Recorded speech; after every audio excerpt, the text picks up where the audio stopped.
kalayas. So nandito kami ngayon sa Diplomat Hotel, kung saan na sabi daw ay dito daw ay may mga nagpapakita. So kaya ating titignan kung ano itsura ng loob nito. Parang try natin kung makakapasok tayo. So yan po yung itsura ng loob niya, no? Ayan. Diplomat Hotel. So ito yung mga tinirahan ng mga madre. Ang pagkakaalam ko nga, madre na pinatay sila ng mga Hapon. Ayan ang banyo. Ito po ay banyo. Yan, ito ay banyo din yan. So kasabihan nga marami daw mga nagpaparamdam dito. Ayan.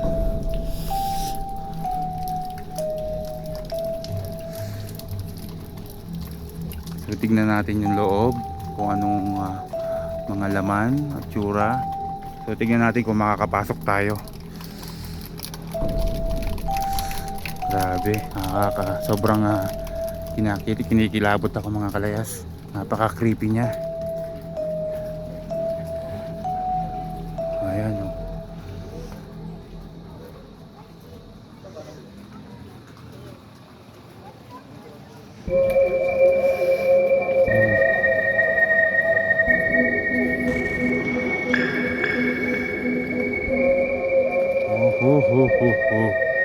Creepy, napaka-creepy niya mga kalayas. So, ang dami niyang toilet mga kalayas.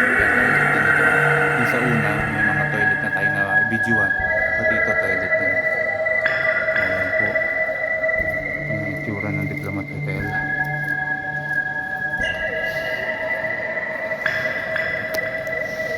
Ayan, so marami nga pong mga vlogger na pumupunta rito na ito nga, binablog itong Diplomat Hotel.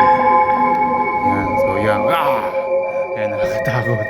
Ayan, so tinambakan na lang nila ng mga kahoy-kahoy kung ano-ano. Ayan, kung mga nakatambak. So ito pala mga kalayas, ito yung pinakaharap niya. Ayan, ito yung pinakaharap ng Diplomat Hotel. Ayan nyo. Ayan, so mga ano mga tumira dito, baby girl? Pare at madre. So yan, ito yung pinaka harap ng pinto niya. Ito yung gate. Oh. Ayan. So ito po yung itsura ng loob. So hindi tayo makakapasok mga kalayas kasi ayan, nakalock.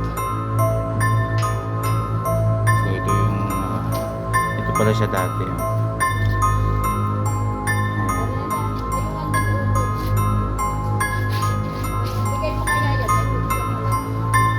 Grabe, napaka-creepy ng loob. So sabihan nga na maraming nagpapakita daw dito kasi may mga bata rin na namatay dito.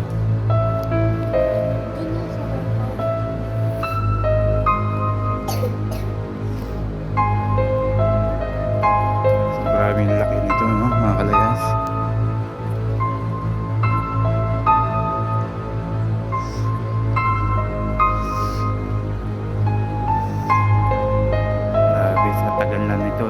Ganyan na itsura niyan. Halos basag-basag na mga salamin sa harap.